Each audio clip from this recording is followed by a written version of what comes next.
Bueno, kung gaano kahusay ang ating butihing Yorme na si Mayor Isko. Sa lahat ng viewers ng Busilak Diary, please subscribe. Ingat kayo. God bless you.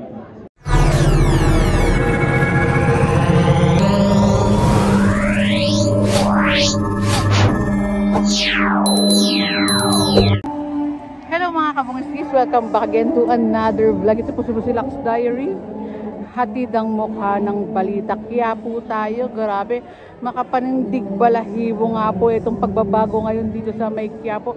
Dahil kung maalala nyo, itong side na to, sa gilid, sa gitna, punong-puno ng vendor. Pero kita nyo naman po, ang linis-linis na itong lugar po dito sa may Quiapo. And corner, Carriedo tayo mga kabungisnis at lakarin po natin para makita nyo po yung epekto ng pagpupo ni Mayor Isko Moreno, kung gaano kahusay ang ating butihing Yorme na si Mayor Isko. Laking pasasalamat din po ng ating mga batang Maynila, lalo na yung mga lolo't lola natin, na makakadaan po sila ng maluwag po dito sa may simbahan ng Quiapo. At proceed tayo, grabe mga kabungisnis, wala ng mga vendor po sa kalsada, sa bangketa, and makikita mo na yung mga establishment po dito na yung dating natatakpan ng mga vendor, kitang-kita mo na rin mga establishment kung nasaan sila.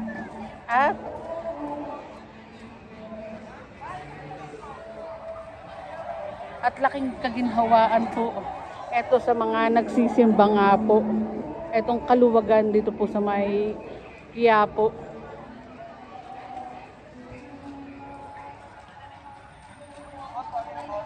Ito, wala na nga rin po mga vendor dito sa gitna na dati. Ang dami po mga vendor dito sa may gitna. At kapag umaambon, tulad ngayon, tabihan nga rin po yung mga vendor. Maluwag na maluwag kang makakadaan. And yung mga nagko-comment nga rin po regarding sa parking, hindi ko po alam kung ano, dati pa may nakapark na po mga sasakyan dito. No idea po ako.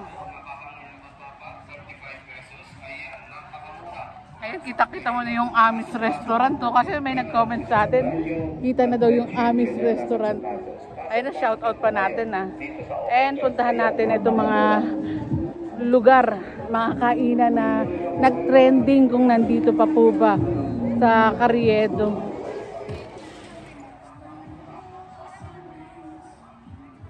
Ayun, yung bangketa, malinis na nga rin po.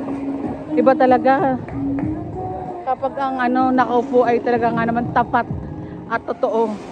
At talaga nga naman may puso sa Batang Maynila. Yung serbisyo na ibinibigay sa mga Batang Maynila may kasamang pagmamahal at malasakit. Hindi lang sa kapakanan ng iba, kundi sa kapakanan ng nakakarami po. Ito pong administrasyon ni Mayor Isko Moreno.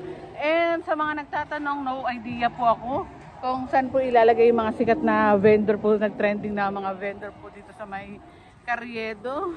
And I'm sure naman may magandang plano si Mayor Isko Moreno sa mga vendor nga rin po. Sa ngayon, no idea pa po tayo dahil sobrang daming problema na kinakaharap ngayon ni Mayor Isko Moreno.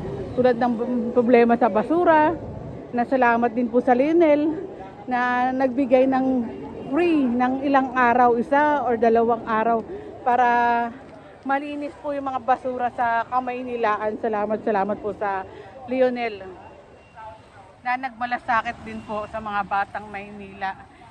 At dagdag ko na lang mga kabungisnis, etong clearing operation po, clearing and cleaning operation, paghahakot ng mga basura nga rin po. May kasama po yung flushing, hindi lang po nililinis ang isang lugar, pina-flushing nga rin po para malinis, mabango po ang lugar sa Kamaynilaan. Kaya kapag umaga nga, lalo na sa Divisoria, kanina nandun sa Yorme, ang linis-linis simula ng pag-upo ni Yorme. Then pina-flashing ng merong sabon. No idea lang yung dati kung meron, kasi hindi tayo nakapag-vlog dun sa kung meron. Ito, wala na nga rin po mga vendor sa side na to. Dito sa may bangketa, wala na nga rin po sa side na yan. And hindi ko lang po alam kung may mga sniper pong bumabalik or yung mga vendor nga rin po kung taga Manila nga rin po, no idea ako. Kaya comment lang kayo mga kabungisis kung meron kayong alam.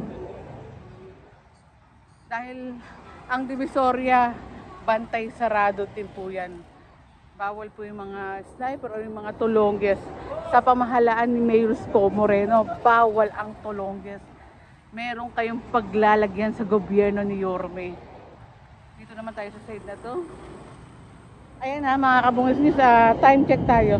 6:32 ng gabi dito sa Pilipinas. Kasi may nag-comment sa atin kung ano naman itsura sa gabi. Baka sabihin umaga lang kaya malinis. Pero ito po, gabi na. Malinis pa rin po itong Carriedo. Panoorin niyo po yung mga upload natin. Meron tayong clearing operation, Sunny Puerta, DPS, MTPB, MMDA. Sama rin ang Engineering Department. Lionel sa paglilinis ng kamay nilaan. Grabe no, hindi ganun kadali itong pinapasan ng ating butihing Yorme dito sa kamay nilaan. Napag-upo niya pa lang, ang dami ng problemang iniwan sa kanya ng nakarang administrasyon, pero matapang niya itong kinakaharap. Minsan nga kinakapalan na ni Mayor Isko Moreno yung mukha niya sa paghihingi ng tulong sa iba.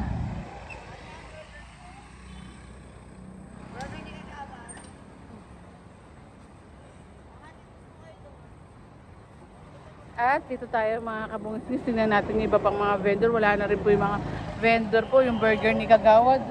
Ayun, nandun po sa may, ano ba tawag dito, tricycle, dun po nagtitinda na lang. Pero tignan po natin kung ano pong plano sa mga vendor po. Papalakas na yung ulan. Wow, ang sarap. Ang lamig, nakaramdam din ang lamig dahil buong araw tayo nasa initan. Buong araw tayong pawis.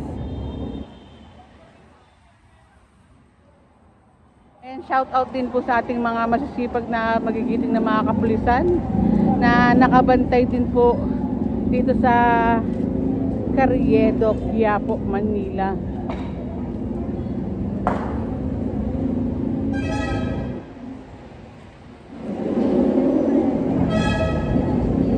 Ayan, wala na rin po mga vendor din po dito sa side na to.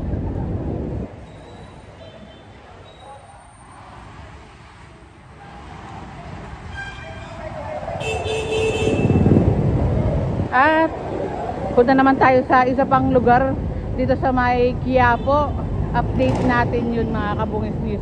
Pero ito yung mga lugar na kita nyo naman malinis na nga rin po. At ito po, ang linis naman po dito sa lugar dito. Ito po yung Carriedo. Papunta naman tayo sa may Quinta Market. Grabe no, iba talaga yung epekto ni Mayor Isko Moreno. Nagmistulang ghost town. Etong, ayan, kaya naman pala ng isang namumuno na pagandahin, linisin ang lungsod. Pero bakit kaya nung panahon ni Mayora nag-iba? Ayan, tanong lang naman yan. Dahil nung panahon ni Yorme, bawal nga po yung mga umaako pa ng bangketa. Dahil ang bangketa ay para sa taong bayan, ang kalsada ay para sa mga sasakyan.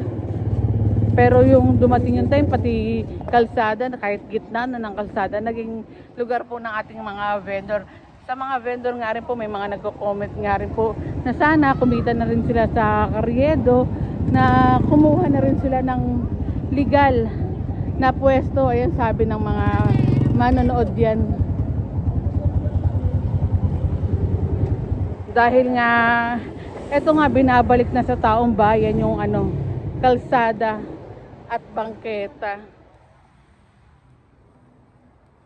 Laking ginhawa po ito sa mga nagsisimba, lalo na rin sa ating mga senior citizen na nagbe-message din sa atin na hindi sila makalakad ng tuloy-tuloy o nakakapag-jogging na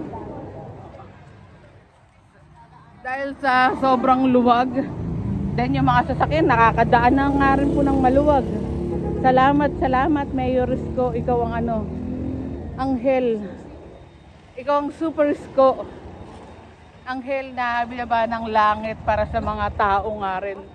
Dahil hindi naman lahat ng namumuno tulad ni Mayor Isko Moreno may pakialam sa nasasakupan.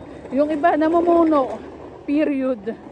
Pero si Yorme, lahat na lang ginagawa niya para maging maayos yung lungsod.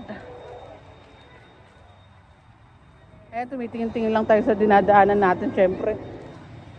Kundi wala na akong gamit na pambablog.